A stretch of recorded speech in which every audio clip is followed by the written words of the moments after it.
many entrepreneurs have this dilemma of like, they have too many business ideas, they like more than one, what to do in that situation. And of course, you have to evaluate all of them and experiment a little bit. So you have to give yourself a research period during which you have to pick only one. There are only like a handful of entrepreneurs that can do more than one business idea really well. They're named like Elon Musk, right? World famous entrepreneurs.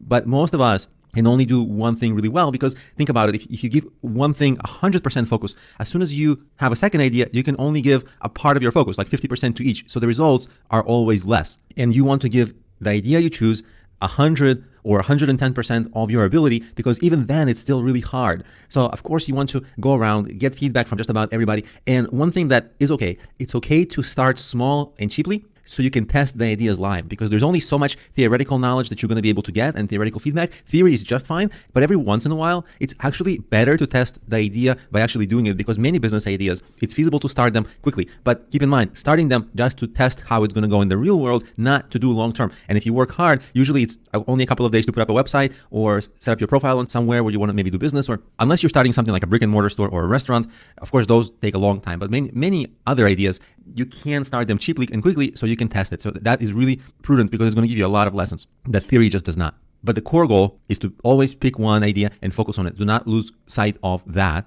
And keep in mind, even with 100% effort, most businesses fail. But there's another way to look at this. What if most businesses fail precisely because the entrepreneurs do not give them 100% of the effort? So many people that I coach, they're not disciplined enough to take all the unnecessary things out from their lives in order to give the business more of a focus. And it's not just your second or third business idea. Of course, you want to kill your second and third business ideas. But what about going out, having fun, cutting entertainment? Every time you cut something else that's not going to get you towards your goals, that time gets freed up to work on your business. And actually, that's your goal. It's not just to kill off the second and third and fourth business idea. It's actually to free up as much time as possible, of course, without hurting your work-life balance and things like this, but at the same time being aware that you're going to have to give it a tremendous effort. And most entrepreneurs fail precisely because they don't do this long-term. So let's just quickly go over and have a little recap of what goes into the decision of choosing the business idea. And you're already aware, things you're passionate about, being in a good market, your education and work experience. If you just know more about the idea or the business you're getting into, you'll do better. And maybe choosing a business that's less resource intensive so that you can get started sooner. And of course, sometimes you might just have a gut feeling like one idea is better and you like that better. And of course, you should trust that to a point. And even though you have to decide relatively quickly, don't decide impulsively, decide with wisdom, meaning get enough feedback, talk to experts. And when you talk to experts, here's the question you should ask them. What are the biggest pitfalls in this business? Like, what are the most challenging things? And when they tell you those, in your mind, you'll be like, oh, I can overcome those. Or, oh, those are things that actually will be hard for me. And sometimes that's a clue for which idea should be thrown away, because